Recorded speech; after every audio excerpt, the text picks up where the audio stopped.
రాకాలోకంకి స్వాగతం. ఈ కంటెంట్ మీకు నచ్చినట్టయితే లైక్ చేయండి, మీ బంధుమిత్రులకి షేర్ చేయండి. ఇప్పటివరకు సబ్స్క్రైబ్ చేసుకోకపోతే సబ్స్క్రైబ్ బటన్ని నొక్కండి, అదేవిధంగా బెల్ ఐకాన్ని కూడా నొక్కండి.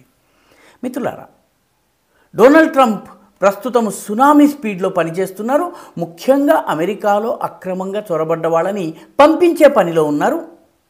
దీనికోసము ఆయన అమెరికా దక్షిణాన ఉన్నటువంటి మెక్సికో దేశం నుంచి వచ్చినటువంటి అక్రమంగా వచ్చినటువంటి వాళ్ళు దాదాపు 1,18,00,000 మంది అమెరికాలో మెక్సికన్లు అక్రమంగా ఉన్నారు. ఎటువంటి పత్రాలు లేకుండా వీళ్ళు చొరబడి వచ్చారు. చిన్న చిన్న పనులు చేస్తూ అమెరికన్ ప్రజలకు ఉద్యోగాలు లేకుండా చేస్తున్నారు, ఉపాధి లేకుండా చేస్తున్నారు అన్నది అక్కడ ప్రజల భావన. డొనాల్డ్ ట్రంప్ కూడా తన ఎన్నికల ప్రచారంలో వీళ్ళని పంపించేస్తానన్నాడు. అందుకే ఆయన దేశాధిపతి అయినటువంటి మరుక్షణము ఆయన ఈ మొత్తం బార్డర్ దగ్గర ఎమర్జెన్సీని విధించారు, సైన్యాన్ని దించిన తర్వాత ఈ మెక్సికన్లందరినీ, అక్రమ మెక్సికన్లందరినీ కూడా అక్రమంగా చొరబాటై వచ్చినటువంటి వాళ్ళందరినీ ఆ సరిహద్దు దగ్గరికి తీసుకువెళ్ళి వీళ్ళని మెక్సికోలోకి తోసేసే పనిని ప్రారంభించబోతున్నారు. ఇంకా ప్రారంభం కాలేదు అని సన్నాహాలు జరుగుతున్నాయి, త్వరలో ప్రారంభించబోతున్నారు.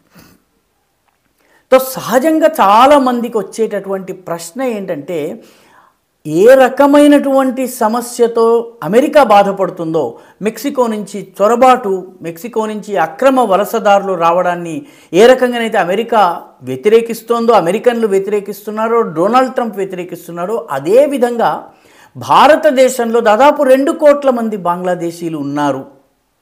అక్రమంగా వచ్చారు, ఎటువంటి పత్రాలు లేకుండా వచ్చారు, ఎటువంటి ఆధారాలు లేకుండా వచ్చారు. వీళ్ళందరినీ కూడాను మోదీ ఎందుకు తరిమేయటం లేదు? ట్రంప్ చూపించినటువంటి తెగువను, తెంపరితనాన్ని మోదీ ఎందుకు చూపించటం లేదు? మెక్సికన్లను తరిమేసినట్టుగానే బంగ్లాదేశీలను ఎందుకు తరిమేయలేము? ఈ ప్రశ్న సహజంగానే అందరికీ వస్తుంది, చాలామంది అడుగుతున్నారు. ట్రంప్ చేయగలిగినప్పుడు మోదీ ఎందుకు చేయలేరు? ఈ ప్రశ్న వస్తుంది. వాస్తవానికి ఏంటంటే, అమెరికన్ సరిహద్దుకి భారత బంగ్లా సరిహద్దుకి ఉన్నటువంటి తేడాను ఇక్కడ గమనించాల్సినటువంటి అవసరం ఉంది.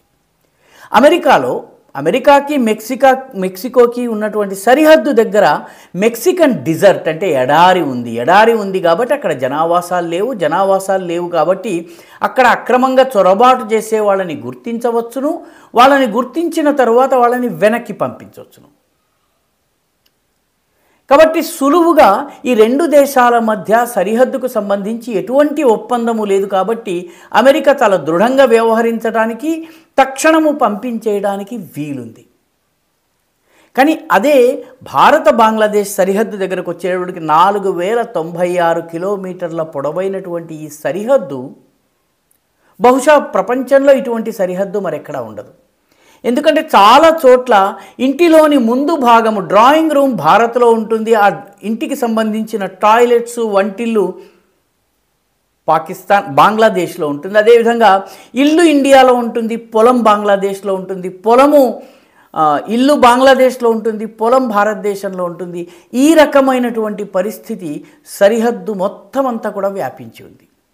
ఈ పరిస్థితి అక్కడ లేదు. దీనివల్ల రెండవది, అటు ఇటు ఒకే భాష, అదేవిధంగా ఒకే మతాన్ని పాటించే వ్యక్తులు ఉండడం వల్ల ఎవరైనా బయట నుంచి విదేశీ వచ్చినా కూడా వీడు మావాడే, 20 ఏళ్ళుగా మావాడు, 30 ఏళ్ళుగా మావాడు అని చెప్పేటటువంటి ఒక జనాభా ఉంది. పర్యవసానంగా బంగ్లాదేశీని గుర్తించిన తర్వాత తరిమి వేయటంలో చాలా ఇబ్బందులు వస్తాయి. ఇంత దట్టమైనటువంటి జనసాంద్రత ఉన్నటువంటి ప్రాంతము, అంతేకాకుండా సరిహద్దు కూడాను చాలా చోట్ల నదులు ఉన్నాయి, చిన్న పెద్ద అనేక నదులు ఉన్నాయి. తీస్తా నది ఉంది, మహానందా నది ఉంది, అదేవిధంగా మేఘనా ఉంది, పద్మా నది ఉంది, జమునా నది ఉంది. ఇలాగ అనేక నదులు ఈ సరిహద్దు ప్రాంతంలో ఉంటున్నాయి. ఉదాహరణకి కరీంగంజ్, అస్సాంలో ఉన్నటువంటి కరీంగంజ్కి బంగ్లాదేశ్కి మధ్య సరిహద్దు కుషియారా అనేటటువంటి నది. ఈ రకమైనటువంటి పరిస్థితి అన్ని చోట్ల ఉంది కాబట్టి నదులు ఉన్నాయి. ఆ తరువాత లంకలు ఉన్నాయి. ఈ లంకలు కూడాను నదిలో ఒకసారి అటు వెళ్తుంటాయి, ఒకసారి ఇటు వస్తుంటాయి. కొంతకాలము భారతదేశంలో ఉంటుంది, ఆ తర్వాత నేలకోత తర్వాత మేట వేసి అది బంగ్లాదేశ్లోకి వెళ్తుంది. ఈ రకంగా అదే జనము అటు ఇటు వెళ్తూ ఉంటారు. కాబట్టి జనాన్ని గుర్తించటము కూడా చాలా ఇబ్బంది. భౌగోళికంగా సరిహద్దును గుర్తించడం కూడా సమస్య. మెక్సికోలో ఈ సమస్య లేదు. అదేవిధంగా ఎంక్లేవ్స్ అండ్ ఎక్స్క్లేవ్స్ ఈ సమస్య ఒకటి ఉందంటే మన దేశానికి చెందిన కొన్ని భూభాగాలు బంగ్లాదేశ్లోనే చిన్న ద్వీపంలాగా 5,000 మంది ప్రజలు 6,000 మంది ప్రజలు, అదేవిధంగా బంగ్లాదేశ్కి చెందినటువంటి కొన్ని ఎన్క్లేవ్స్ మన దేశంలో ఉన్నాయి. వీటిని పరిష్కరించే ప్రయత్నం మోదీ చేశారు. కానీ ఇప్పటికీ కూడాను చాలా చోట్ల భారతదేశపు భూమి మధ్యలో ఒక 2 గ్రామాలు, ఒక గ్రామమో బంగ్లాదేశ్కి చెందింది ఉంటుంది. అక్కడి ప్రజలు బంగ్లాదేశ్కి వెళ్ళి వస్తూ ఉంటారు. అదేవిధంగా మన గ్రామాలకు చెందిన వాళ్ళు భారత్లోకి వస్తూ ఉంటారు, వెళ్తూ ఉంటారు. దీనివల్ల ఎవరు విదేశీ ఎవరు స్వదేశీ గుర్తించడం ఇబ్బంది అవుతుంది. దీనికన్నా ఒక పెద్ద సమస్య ఉంది. ఆ సమస్య ఏంటంటే 1975లో భారత బంగ్లా సరిహద్దు ఒప్పందం ఒకటి జరిగింది. బంగ్లాదేశ్ ఏర్పాటైన తర్వాత షేక్ ముజిబుర్ రెహమాన్, ఇందిరాగాంధీల మధ్య ఈ ఒప్పందం జరిగింది. 1975లో జరిగింది. దీనికోసము వీళ్ళు సరిహద్దులో ఉండేటటువంటి బార్డర్ అథారిటీస్, మన వైపు బిఎస్ఎఫ్ ఉంది, అటువైపు బార్డర్ గార్డ్స్ బంగ్లాదేశ్ ఉంది.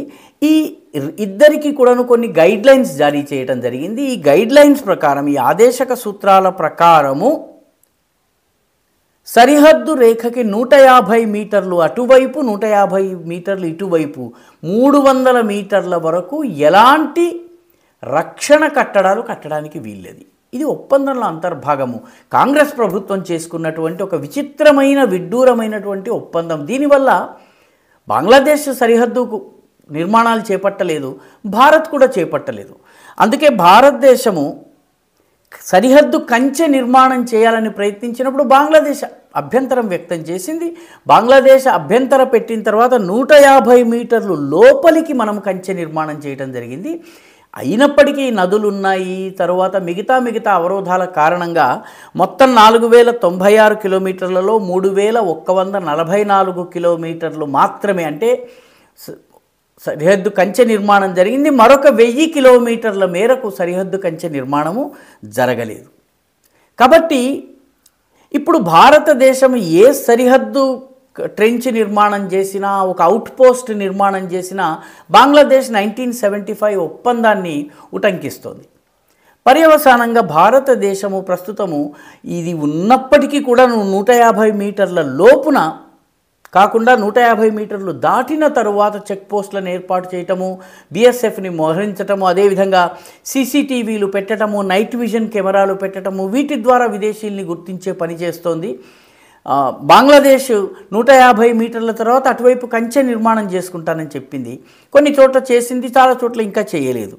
పర్యవసానంగా అస్సాం ప్రభుత్వము ఆగస్టు 2024 నుంచి జనవరి 2025, అంటే కేవలం 4 నెలల్లో 1000 మంది అక్రమ వలసదారుల్ని గుర్తించి సరిహద్దు దగ్గర పెట్టి ఉంచింది.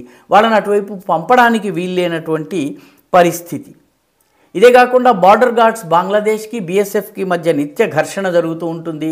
ఈ ఘర్షణ కారణంగా కూడాను, ఈ ఇరు దేశాల మధ్య సమన్వయం లేని కారణంగా కూడాను ఈ విదేశీయులను బంగ్లాదేశ్లోకి పంపించటము చాలా ఇబ్బంది అవుతోంది. కాబట్టి మెక్సికోలో ఏదైతే సాధ్యమైందో, ఏ సులువులైతే ఉన్నాయో అవి భారత బంగ్లాదేశ్ సరిహద్దు విషయంలో లేవు. కాబట్టి ఇక్కడ విదేశీయులను గుర్తించటము కష్టమవుతోంది. ఎందుకంటే స్థానికుల సహకారం లభించటం లేదు, సరిహద్దులో ఉన్నటువంటి ముస్లిం జనాభా సహకారం లభించటం లేదు. అటు ఇటు ఒకే జాతి, ఒకే మతానికి చెందిన వాళ్ళు ఉండడం వల్ల ఆపరేషన్స్ ఇబ్బంది అవుతున్నాయి. తర్వాత ఈ భారత బంగ్లా సరిహద్దు ఒప్పందం ఏదైతే ఉందో, ముజిబుర్ రెహమాన్ సమయంలో చేసుకున్నటువంటి ఒప్పందము, ఈ ఒప్పందము వల్ల, కాంగ్రెస్ చేసుకున్నటువంటి ఈ ఒప్పందం వల్ల చాలా ఇబ్బంది కలుగుతోంది.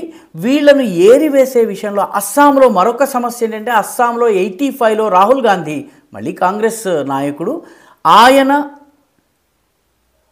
చేసుకున్నటువంటి అస్సాం ఒప్పందంలో 1971కి ముందు వచ్చిన బంగ్లాదేశీల్ని భారత పౌరులుగా పరిగణించడం జరుగుతుంది. పర్యవసానంగా చాలామంది బంగ్లాదేశీయులు బంగ్లాదేశ్ నుంచి వచ్చారని తెలిసిన వాళ్ళు 1971కి ముందు వచ్చినట్టుగా వాళ్ళు పత్రాలని సృష్టించుకుంటే చేయగలిగింది ఏమీ లేదు. కాబట్టి మెక్సికోకి బంగ్లాదేశ్కి ఉన్నటువంటి ఈ తేడాలను దృష్టిలో ఉంచుకుంటే మన దగ్గర బంగ్లాదేశీయుల్ని వెనక్కి పంపడము ఎంత ఇబ్బందికరమో మనకు అర్థమవుతుంది. ఈ వీడియో మీకు నచ్చినట్టయితే లైక్ చేయండి, షేర్ చేయండి, ఈ ఛానల్కు సబ్స్క్రైబ్ చేయండి, మీ అభిప్రాయాన్ని కమెంట్ల రూపంలో తప్పనిసరిగా పంపించండి.